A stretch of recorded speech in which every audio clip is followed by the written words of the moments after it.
এই বাড়িটাকে মানে এই বাড়ি থেকে প্রচুর পরিমাণে উপকার প্রাপ্ত হয়েছিল যারা বা হয়েছে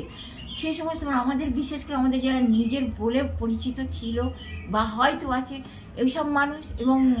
অনেক মানে যা নাকি তাদেরকে সাপোর্ট করে ওই ধরনের ব্যক্তিদেরকে বলছি এই বাড়িটা তোমরা কত না উপকার পেয়েছিলে কত উপকার ভোগ করেছিলে, অথচ তোমরা এই বাড়িটাকে শেষ করে অথবা বাদ দিয়ে তোমরা আনন্দ ভোগ করতে চাও, কত না আনন্দ করতে চাও। তা সেটা তো তোমরা দেখতে পাও নিজেদের বিচার অনুসারে, তোমরা দেখতে পাও যে তোমরা কি ধরনের তোমাদের পরিচয়, অথচ যার থেকে সব পেয়েছো তাকে ভুলে গিয়ে তোমরা কি করো, আনন্দ করতে যাও। তো কোথায় তোমাদের ব্যবহার ভালো আমার প্রতি বা এই বাড়ির প্রতি? তোমরা এইখান থেকে সব কিছু নিজে আনন্দ করেছিলে বা করো, কিন্তু কখনো কি চিন্তা করো যে এই বাড়ি